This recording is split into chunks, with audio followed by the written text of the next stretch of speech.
الحمد لله رب العالمين والصلاة والسلام على سيد الأنبياء والمرسلين محمد وعلى آله وأصحابه أجمعين أما بعد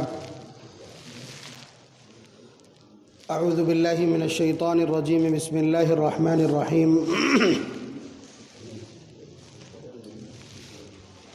وإذ قال ربك للملائكة إني جاعل في الأرض خليفة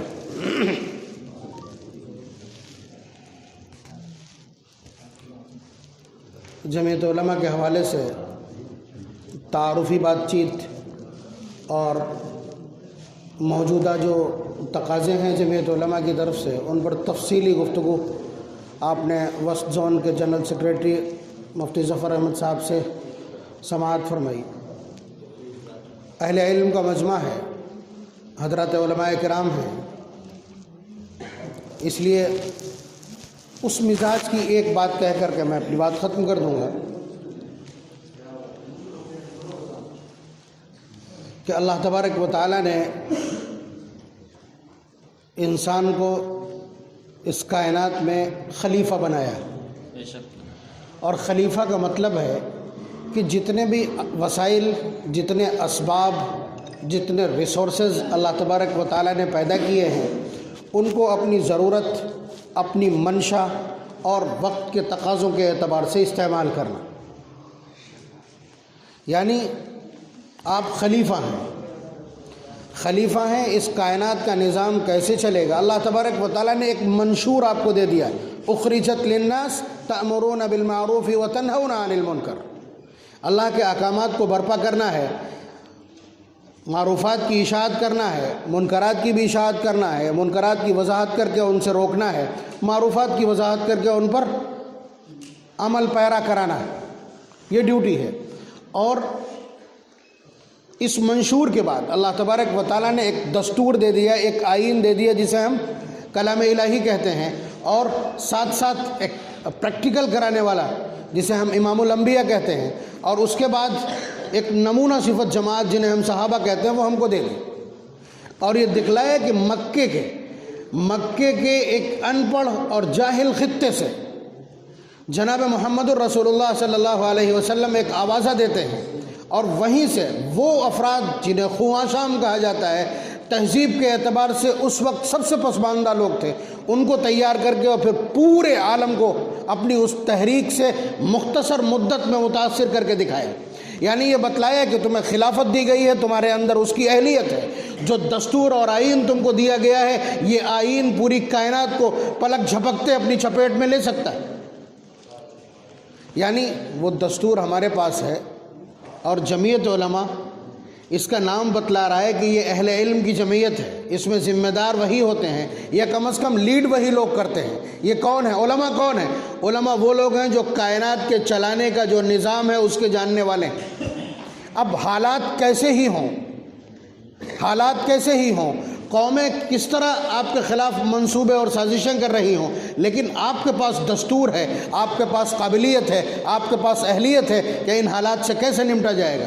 نبی اکرم صلی اللہ علیہ وسلم کی 23 سالہ زندگی اور اس کے بعد صحابہ کا 100 سالہ دور اس بات کے لیے سلیبس کی حیثیت رکھتا ہے، نصاب کی حیثیت رکھتا ہے۔ آپ بتائیے، دار ارقم سے شروع کی ہے تبلیغ، اتنے نامساعد حالات تو نہیں ہیں، مائک پہ بول رہے ہیں، اخبارات میں بیانات چھپ رہے ہیں،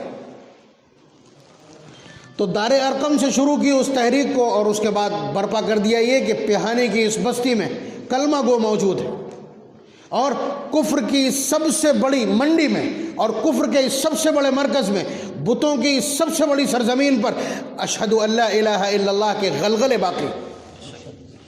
یہ اسی تحریک کی، اسی نصاب کی برکت ہے۔ اور حالات تو یہ ہیں کہ جس طرح یہ کفر اور شرک کا سب سے بڑا مرکز ہے، اسی طرح یہ علم اور قرآن کریم کے سمجھنے والے اور قرآن کریم کے سمجھانے والے اور اس دستور کی صحیح وضاحت کرنے والوں کا بھی یہ سب سے بڑا مرکز ہے۔ اللہ تبارک و تعالیٰ کی بڑی عطا اور عنایت ہے۔ تو ہم خلیفہ ہیں، اور خلافت کو جاننے والے یا خلافت کے اس دستور کو جاننے والے حضرات علماء کرام ہیں، یہ علماء کرام کی جماعت ہے۔ اب اس وقت حالات یہ ہیں کہ چاروں طرف سے یہ الغار ہے، اور ایسا نہیں ہے کوئی انہونی ہے، یہ کوئی انہونی ہے یا اچانک افتاد ہے کوئی، نبی اکرم صلی اللہ علیہ وسلم کا وہ بیان یاد ہے آپ کو؟ یوشک الامم ان تدعى علیکم کما تدعى الاکلۃ الی قصعتها، کہ ان قریب قومیں تمہارے اوپر اس طرح ٹوٹ پڑیں گے جس طرح بھوکے لوگ کسی دسترخوان پہ کسی پیالے پہ ٹوٹ پڑتے۔ تو صحابی رسول اس وقت چونکے تھے، فرمایا وَنَحْنُ يَوْمَئِذٍ قَلِيلٌ یا رسول اللہ، کیا ہم بہت کم ہوں گے؟ تو حضور نے فرمایا تھا بل انتم یومئذ کثیر ولکنکم جفاء کجفاء السیل، تم ہوگے تو بڑی تعداد میں لیکن تمہاری حیثیت سیلاب میں بہنے والے جھاگ کے مانند ہوگی کہ پانی ادھر کو بہے گا اور ہوا تھپیڑوں سے تمہیں دوسری طرف پہنچا دے گی، یعنی اتنا ہلکا پن ہوگا۔ تو پھر نبی اکرم صلی اللہ علیہ وسلم نے بتلایا کہ اللہ تبارک و تعالیٰ نے اسلام کو جو ہیبت عطا کی ہے وہ ختم کر دیں گے، اور تمہارے دشمن کے دل سے جو خوف ہے، جو سنلقی فی قلوبہم الرعب ہے، اللہ تعالیٰ نے وعدے میں شامل فرمائی ہے، وہ ختم ہو جائے گا۔ تو اور تمہارے دلوں کے اندر وہن پیدا کر دیں گے۔ تو صحابی رسول نے پوچھا وَمَا الْوَهْنُ یا رسول اللہ، کہ یہ وہن کیا چیز ہے؟ تو فرمایا حب الدنیا وکراہیت الموت، دنیا کی محبت اور موت کی نفرت۔ یہ دیکھیے بہت بنیادی اصول ہے، ہم اہل علم ہیں تو ہم کو قوم کو ان بنیادوں پر قائم رکھنا پڑے گا۔ صرف دنیا سے محبت، میرا کاروبار چلتا رہے بس اتنا کافی ہے۔ اگر دنیا سے محبت باقی رہی تو یہ قوم اسی طرح خوف میں مبتلا ہوتی چلی جائے گی۔ جمعیت علماء کی سب سے بڑی ذمہ داری اور اس کے فرزندوں اور کارندوں کی سب سے بڑی ذمہ داری ہے کہ قوم کو نہ تو مشتعل ہونے دیں اور نہ نا امید ہونے دیں۔ یہ تو دوسروں کو امید کے ساتھ کھڑا کرنے والی قوم اور جماعت ہے، اور حضرات علماء کرام جو اس امر کی، اس متن کی وضاحت کرنے والی جماعت ہے، اگر وہ خوف میں مبتلا ہو جائیں، وہاں خودکشیوں کی نوبت آنے لگے اور ان کے منہ سے اس طرح کے فرسٹریشن کی اور اس طرح گھبراہٹ کی اگر جملے نکلنے لگے تو دقت ہوگی۔ اگر ایسے حالات بھی ہوں، اسباب کی دنیا ہے، ایسے حالات ہو سکتے ہیں، لیکن ہماری زبانوں سے کم از کم اس طرح کے جملے باہر نہ آنے پائیں۔ تو بڑی ذمہ داری ہے اس وقت، جو کچھ ابھی اس سے پہلے کہا گیا وہ بھی قابل عمل ہے، اور یہ جو ہماری بنیاد ہے، ان بنیادوں پر، یہ روح ہے ہماری، اس روح کے ساتھ حوصلہ دلانا ہے ملت کو، اور جیسے بھی حالات ہوں ہمیں اس کا توڑ نکالا ہے۔ ہم خلیفہ ہیں، خلافت جانتے ہیں، ہم دستور جانتے ہیں۔ یخبستہ علاقوں میں، روس کے ان علاقوں میں قرآن کریم کو باقی رکھا کس طرح، حالات اور اس کی تفصیلات آپ کے علم میں ہیں۔ تو حالات کیسے ہی ہوں، دار ارقم اور اس کے بعد مکہ مکرمہ، پھر مدینہ منورہ، اور پھر اس کے بعد سارا عالم، نامساعد حالات میں کس طرح سے کام کیا جاتا ہے۔ اور اس سے بڑا پریکٹیکل کیا ہوگا کہ کفرستان میں اللہ تبارک و تعالیٰ کی وحدانیت کے غلغلے باقی ہیں۔ اللہ تبارک و تعالیٰ ہم سب کو حوصلہ عنایت فرمائے، اور ہم کو سب کو عزیمت کے ساتھ ملت کی اور امت کی قیادت کرنے کی توفیق عنایت فرمائے۔